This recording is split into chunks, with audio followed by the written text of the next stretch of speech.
Semangat pagi semuanya. Senang sekali rasanya bisa menemani belajar imunologi.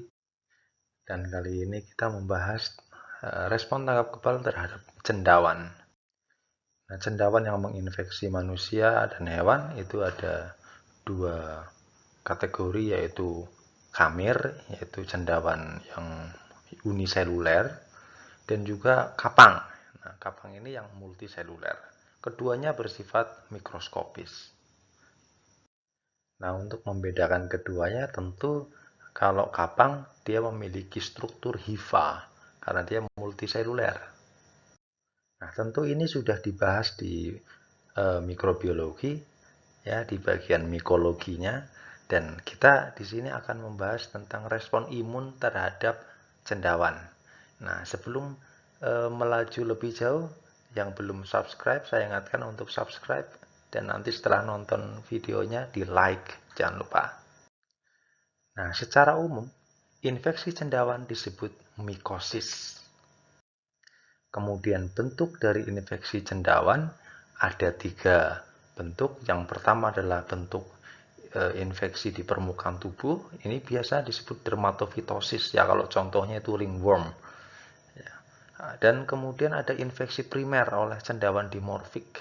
Nah, cendawan dimorfik ini adalah cendawan yang memiliki bentuk kamir dan juga bentuk kapangnya. Dia bisa bersel satu, bisa juga multiseluler. Kemudian bentuk ketiga adalah bentuk infeksi oportunistik. Ya, ini infeksi sekunder. Nah, ini biasanya pada inang yang sedang mengalami imunodefisiensi. Nah, di sini ditampilkan beberapa contoh cendawan dengan bentuk infeksinya. Ada yang di permukaan tubuh, ada yang infeksi primer, dan juga yang infeksi sekunder. Respon imun terhadap infeksi cendawan meliputi respon innate immunity dan juga respon adaptive immunity.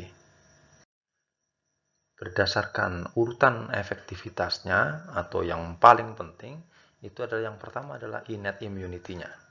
Kemudian disusul yang kedua adalah cell mediated immunity, dan yang ketiga adalah yang humoral atau berperantara antibodi. Dalam innate immunity ini melibatkan respon dari neutrofil dan makrofag. Ini yang terutama, neutrofil dan makrofag. Dalam menghadapi sel cendawan, neutrofil merilis enzim lisosom dan juga substrat fungisidal berupa oksidan, yaitu reaktif oksigen spesies. Dengan demikian, harapannya neutrofil bisa membunuh sel cendawan sebelum sempat menginfeksi.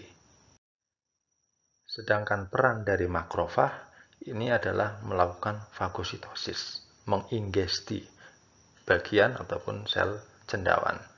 Dan ini kadang-kadang melibatkan sel natural killer juga.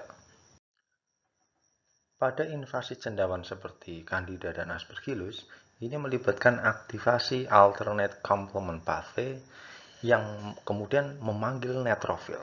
Dan kemudian neutrofil beraksi untuk menghancurkan hifa dan pseudohifa. Pada infeksi fungal, neutrofil dan sel endotelial juga diaktifkan melalui poros interleukin 23, interleukin 17. Mekanismenya yaitu molekul dari fungal ini akan dideteksi oleh toll-like receptors. Juga molekul patogen tersebut ditangkap oleh lektin permukaan sel yang disebut dektin 1. Yang kemudian deteksi ini akan men-trigger sintesis interleukin 23. Interleukin 23 akan mengaktifkan sel T helper 17 yang akan memproduksi interleukin 17. Pada akhirnya interleukin 17 inilah yang akan mengaktifasi neutrofil dan sel endotelial sehingga terjadi inflamasi akut. Dengan adanya rilis enzim dan oksidan dari neutrofil, maka sel cendawan dapat dihancurkan menjadi potongan-potongan yang lebih kecil dan mudah untuk difagosit. Selanjutnya kita membahas adaptive immunity terhadap cendawan. Sebagaimana telah disebutkan di depan, ini ada 2 mekanisme, yaitu cell mediated immunity dan humoral mediated immunity. Dan kedua-duanya berperan dalam melawan infeksi cendawan, namun cell mediated immunity ini kelihatan lebih efektif. Hal ini karena kelihatannya sel cendawan itu tahan terhadap antibodi. Sel kekebalan utama yang berperan dalam mekanisme CMI ini adalah T helper 1. T helper 1 ini mengaktifasi makrofag dan memacu pertumbuhan epidermal serta keratinisasi. Mengingat pentingnya sel T, dalam hal ini T helper 1, dalam adaptive immunity melawan cendawan, infeksi cendawan fakultatif, serta infeksi cendawan progresif dan kronis, ini biasanya terjadi pada pasien-pasien yang mengalami defek atau kelainan sistem sel T. Pada bagian ini ditampilkan mekanisme innate immunity dan juga adaptive immunity. Kesemua mekanisme tersebut ini mengarah kepada satu hal yang sama, yaitu penghancuran struktur fungi. Infeksi cendawan di paru melibatkan radang berbentuk granuloma. Dan pada pasien yang mengalami imunosupresi, pengaktifan dari T helper 1 ini terhambat. Dampaknya tentu adalah infeksi cendawan yang merajalela. Dan meskipun obat antifunggal telah diberikan kepada pasien dan misalnya sembuh, infeksi jamur fakultatif ini kemudian akan gampang kembali lagi untuk menginfeksi. Nah, ada fakta menarik. Ini berkaitan dengan perbedaan respon terhadap perbedaan bentuk infeksi dari cendawan. Misalnya pada infeksi cendawan dimorfik Candida.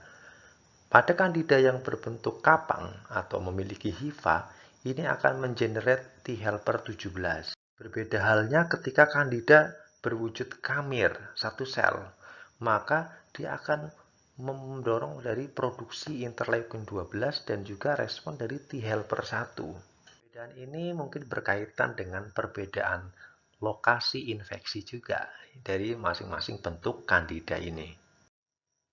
Fakta lainnya adalah bahwa pada pasien yang pernah sembuh dari infeksi cendawan, ini bisa menunjukkan adanya hipersensitivitas tipe 4 terhadap antigen cendawan. Demikian sekelumit imunologi pada kesempatan ini. Semoga bermanfaat. Terima kasih atas perhatiannya dan sampai jumpa.